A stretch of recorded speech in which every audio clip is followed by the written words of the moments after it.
नमस्कार दोस्त, वाईआर इन्फॉर्मेशन में आपका स्वागत है। आज इस न्यू वैकेंसी के बारे में बात कर रहे हैं। एसएससी की तरफ से निकल के आई है, जो कि जेई पोस्ट के लिए ये वैकेंसी निकल के आई है। यह जो एलिजिबिलिटी योग्यता रहने वाला है इस वैकेंसी के लिए, आपका डिप्लोमा पास या आप बीटेक किए हैं तो आप इस फॉर्म को अप्लाई कर पाइएगा। अलग अलग बहुत सारे पोस्ट पे वैकेंसी को निकाली गई है। चलिए इसके बारे में आपको हम फुल नोटिफिकेशन बताएंगे कि आखिर कौन ब्रांच वाले कौन कौन पोस्ट के लिए अप्लाई कर पाएंगे और कब से कब तक अप्लाई कर पाएंगे। अगर वीडियो बढ़ाने से पहले आपसे विनती करना चाहते हैं, अगर इस चैनल पर नए हैं तो चैनल को सब्सक्राइब कर लीजिए, वीडियो को लाइक कर दीजिए और वीडियो को ज़्यादा से ज़्यादा शेयर कर दीजिए ताकि वीडियो बहुत सारे स्टूडेंट देखकर और इस फॉर्म को अप्लाई कर पाए। चलिए वीडियो के बारे में आपको बताते हैं एग्जाम के बारे में। यहाँ पे देख लीजिए, जैसे कि एसएससी जेई के पोस्ट पे निकाले, जूनियर इंजीनियर के पोस्ट पे निकाली गई है ये वैकेंसी। पोस्ट डेट कर दिया गया था 13/8/2022 को पोस्ट डेट निकाल दी गई थी ये वैकेंसी। पोस्ट नेम यहाँ पे देख लीजिए कि बहुत सारा पोस्ट नेम है, इसलिए वन बाय वन आपको बताएंगे। वेरियस पोस्ट पे आपका जो मोड रहने वाला है, ऑनलाइन मोड में आप इस फॉर्म को अप्लाई कर पाइएगा।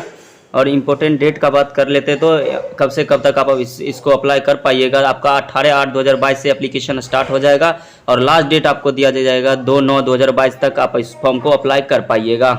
जैसे कि आपका जो पहला जो पेपर होगा सीबीटी का, कंप्यूटर बेस्ड एग्ज़ाम आपका लेने वाला है, तो नवंबर 2022 में किसी भी डेट पर एग्ज़ाम पहला सीबीटी लिया जाएगा, पहला एग्ज़ाम आपका पेपर 1 का। तो चलिए, और यहाँ पे एप्लीकेशन फ़ी का बात कर ले। अगर जनरल ओबीसी से बिलोंग करते हैं तो आपको 100 रुपया पेमेंट देना पड़ेगा।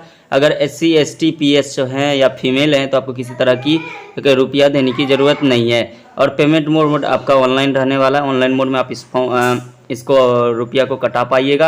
यहाँ पे चलिए आपको एज लिमिट के बारे में बताते हैं। वेरियस पोस्ट पे, अलग अलग पोस्ट पे निकाली गई। जैसे ये पोस्ट देख लीजिए, बॉर्डर रोड ऑर्गेनाइजेशन के लिए यहाँ पे जेई सिविल के लिए और जेई इलेक्ट्रिकल मैकेनिकल दोनों के लिए निकाली गई है, जो कि मैक्सिमम एज 30 ईयर्स दिया गया है और मिनिमम एज आपका 18 ईयर्स दिया गया है। यहाँ पे देख लीजिए, जैसे कि सेंट्रल पब्लिक वर्क्स डिपार्टमेंट के तरफ से CPWD के तरफ से निकल के आई है, जो कि जेई सिविल के लिए है, जेई इलेक्ट्रिकल के लिए है, जेई सिविल के लिए है, जेई इलेक्ट्रिकल के लिए है, मैकेनिकल के लिए है। तो ये जो रखा गया है, जैसे जेई सिविल जेई इलेक्ट्रिकल के लिए जो एक पोस्ट होगी जो कि 32 साल मैक्सिमम रखा गया है, और उसके बाद जेई सिविल और इलेक्ट्रिकल मैकेनिकल और सिविल के लिए जो कि अलग से 30 ईयर्स रखा गया है मैक्सिमम आपका एज रहना चाहिए। यहाँ पे देख लीजिए, सेंट्रल वाटर कमीशन के रूप में आपका जो सीट रहने वाला है वो जो कि जेई सिविल जेई मैकेनिकल के लिए मैक्सिमम एज 32 ईयर्स रहने वाला है। उसके बाद डायरेक्टरेट ऑफ क्वालिटी एश्योरेंस जैसे कि नवल का है, जो कि इलेक्ट्रिकल सिविल वाले फॉर्म भर पाएंगे, जिसका कि मैक्सिमम एज 30 ईयर्स रखा गया है।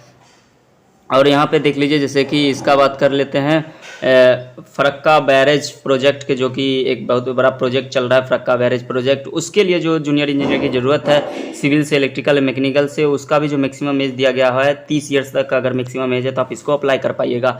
उसके बाद देख लीजिए, मेंस में जो कि मिलिट्री इंजीनियर सर्विस में, जैसे कि आर्मी हो गया, इस सब में जो आपका सीट रहने वाला है वो जेई सिविल के लिए और जेई इलेक्ट्रिकल मैकेनिकल दोनों के लिए रहे। मैक्सिमम एज इसमें भी आपका 30 ईयर्स दिया गया, मिनिमम 18 रहने वाला है।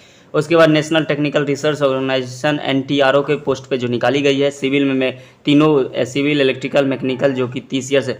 यहाँ पे आपका योग्यता अगर बता दे तो आप बीटेक या डिप्लोमा सिविल से या इलेक्ट्रिकल से या मैकेनिकल से किए हैं तो आप इस फॉर्म को अप्लाई कर पाइएगा। यहाँ पे एलिजिबिलिटी का बात कर ले, डिटेल का पूरा बता दिए हैं आपको। एलिजिबिलिटी का वन बाय वन आप बता देते हैं। जैसे कि जेई सिविल BRO का पोस्ट पे अगर आप फॉर्म को अप्लाई कर रहे हैं तो आपका या बीटेक सिविल इंजीनियर से रहना चाहिए या डिप्लोमा आपका सिविल इंजीनियर से रहना चाहिए 3 साल वाला। कि एक डिप्लोमा होता है 2 साल वाला भी होता है, 2 साल वाला नहीं चलेगा, 3 साल वाला डिप्लोमा आपका रहना चाहिए। और उसके बाद आपका 2 ईयर का एक्सपीरियंस मांगा जा रहा है, जैसे कि प्लानिंग हो गया या एग्जीक्यूशन हो गया, मेंटेनेंस में, इस तीनों पे आपका 2 ईयर का एक्सपीरियंस मांगा जा रहा है। उसके बाद यहाँ देख लीजिए, दूसरा पोस्ट का बात कर लेते हैं, जेई इलेक्ट्रिकल मैकेनिकल BRO के लिए। ये सिविल के लिए था, ये आप इलेक्ट्रिकल मैकेनिकल वालों के लिए है। इसका भी सेम टू सेम है, आपका बीटेक मैकेनिकल या इलेक्ट्रिकल से किए हैं तो आप इसको अप्लाई कर पाइएगा, या 3 ईयर डिप्लोमा इन इलेक्ट्रिकल। और नहीं, इसमें जो जैसे कि बीटेक मैकेनिकल से किए हैं तो इस पोस्ट के लिए अप्लाई कर सकते हैं, या आपका डिप्लोमा इलेक्ट्रिकल ऑटोमोबाइल मैकेनिकल से है तो आप इस फॉर्म को अप्लाई कर पाइएगा। सेम टू सेम आपका 2 ईयर का एक्सपीरियंस भी मांगा जा रहा है इस पोस्ट के लिए। प्लानिंग में रहना चाहिए या एग्जीक्यूशन विभाग में रहना चाहिए या मेंटेनेंस विभाग में रहना चाहिए, तब इस फॉर्म को आप अप्लाई कर पाइएगा। यहाँ पे जेई सिविल CPWD का बारे में बात कर ले तो आप अगर डिप्लोमा सिविल इंजीनियर से किए हुए हैं तो आप इस फॉर्म को अप्लाई कर पाइएगा। मैक्सिमम एज आपका 30 ईयर्स रहने वाला है, मिनिमम एज आपका 18 ईयर्स रहने वाला है। यहाँ पे देख लीजिए जेई इलेक्ट्रिकल CPWD के लिए देख लीजिए, अगर डिप्लोमा आप इलेक्ट्रिकल या मैकेनिकल से किए हैं तो इस CPWD के पोस्ट पे आप इस फॉर्म को अप्लाई कर पाइएगा। यहाँ पे देख लीजिए जेई सिविल के लिए CWPRS के पोस्ट पे जैसे निकाली गई है, तो डिप्लोमा आपका सिविल इंजीनियर से है तो आप इस फॉर्म को अप्लाई कर पाइएगा। यहाँ जूनियर इंजीनियर इलेक्ट्रिकल का देख लीजिए पोस्ट दिया गया है, CWPRS का दिया है, जो कि डिप्लोमा आप इलेक्ट्रिकल इंजीनियरिंग से किए हैं तो आप इसको अप्लाई कर पाइएगा। जेई मैकेनिकल CWPRS पोस्ट के लिए मैकेनिकल के लिए, तो अगर आप डिप्लोमा मैकेनिकल इंजीनियरिंग से किए हैं तो आप इसको अप्लाई कर पाइएगा। यहाँ पे देख लीजिए JE civil central water commission की तरफ से निकल के आई, जो कि आप डिप्लोमा अगर सिविल इंजीनियर्स कर किए हैं तो आप इस पोस्ट के लिए भी अप्लाई कर पाइएगा। यहाँ पे देख लीजिए जेई सेंट्रल वाटर कमीशन के लिए मैकेनिकल से अगर आप किए हैं तो आप इसको अप्लाई कर पाइएगा। डिग्री इसमें बीटेक और डिप्लोमा आप दोनों किए हैं तो आप दोनों अप्लाई कर सकते हैं इस पोस्ट के लिए। यहाँ पे देख लीजिए JE mechanical directorate of quality insurance naval के लिए जो है वो आपका बीटेक आपका मैकेनिकल में रहना चाहिए, या 3 ईयर्स का डिप्लोमा आपका मैकेनिकल में रहना चाहिए, और 2 ईयर एक्सपीरियंस मांगा गया किसी भी फील्ड में। आपका कोई भी फील्ड में अगर आपका जैसे मैकेनिकल का ही फील्ड में अगर आपका है 2 ईयर का एक्सपीरियंस तो आप इस फॉर्म को अप्लाई कर पाइएगा। यहाँ पे देख लीजिए JE electrical directorate of quality insurance naval के लिए आपका इलेक्ट्रिकल इंजीनियरिंग बीटेक रहना चाहिए, या आप 3 ईयर्स आपका डिप्लोमा रहना चाहिए, तब आप इस फॉर्म को अप्लाई कर पाइएगा। और उसके बाद 2 ईयर्स का एक्सपीरियंस रखा गया है इस पोस्ट के लिए। और यहाँ पे देख लीजिए जैसे JE civil Farakka barrage project के लिए डिप्लोमा इन सिविल इंजीनियर आप अगर किए हैं तो किसी भी बोर्ड से किए हैं तो आप इसको अप्लाई कर पाइएगा। यहाँ पे देख लीजिए जेई फरक्का बैरेज प्रोजेक्ट के लिए डिप्लोमा इलेक्ट्रिकल इंजीनियरिंग किसी भी बोर्ड से किसी भी इंस्टीट्यूट से किए हैं तो आप इसको अप्लाई कर पाइएगा। यहाँ पे जेई फरक्का बैरेज प्रोजेक्ट के लिए डिप्लोमा अगर मैकेनिकल इंजीनियरिंग से किए हैं तो फॉर्म को अप्लाई कर पाइएगा। यहाँ पे देख लीजिए जैसे कि जेई सिविल मेस के लिए आपका सिविल इंजीनियर बीटेक किए हैं, या 3 ईयर्स का डिप्लोमा आपका सिविल इंजीनियरिंग में है, 2 ईयर का एक्सपीरियंस इसमें भी मांग रहा है। उसके बाद जेई इलेक्ट्रिकल मैकेनिकल, यहाँ पे पूरा पोस्ट आप देख लीजिए 1 बाय 1। हम आपको डिस्क्रिप्शन में वीडियो के डिस्क्रिप्शन में लिंक भी दे देंगे आपको, ताकि इस फॉर्म को अप्लाई कर पाइएगा।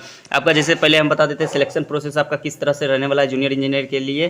तो पहले से आपका पेपर 2 पेपर होगा, जिसमें पेपर 1 कंप्यूटर बेस्ड एग्जाम होगा, दूसरा होगा डिस्क्रिप्टिव टाइप का एग्जाम लिया जाएगा। Paper 1 will consist objective type multiple choice question only रहेगा। पेपर 1 में आपका जो कि question will be set both in English Hindi, आपका क्वेश्चन दोनों में हिंदी और इंग्लिश दोनों में आपका सेट रहेगा पेपर 1 के लिए, जो कि ऑब्जेक्टिव टाइप का रहने वाला है। मल्टीपल चॉइस क्वेश्चन में जो कि निगेटिव मार्किंग रहेगा 0.25 marks for each wrong answer of paper 1। Paper 1 में अगर आप एक गलती करते हैं तो 0.25 मार्क्स आपका कटेगा, मतलब कि 4 गलती पे 1 नंबर कट जाएगा आपका। यहाँ पे देख लीजिए जैसे candidate are allowed to bring their own slide rule calculator logarithm table and steam table for paper 2 only. आपका जैसे कि आप किसी बच्चा को जैसे कैलकुलेटर लेना जाना है या स्लाइड रूल लेना जाना है, लॉगरिथम टेबल ले जाना है, तो सिर्फ पेपर 2 के लिए आपका एलिजिबल दिया गया है। पेपर 1 के लिए आपको इस तरह से किसी चीज़ को लेके जाना नहीं है, इलेक्ट्रॉनिक सामान को नहीं ले जा पाइएगा। Detail for this papers are the following, यहाँ पे डिटेल दिया गया है।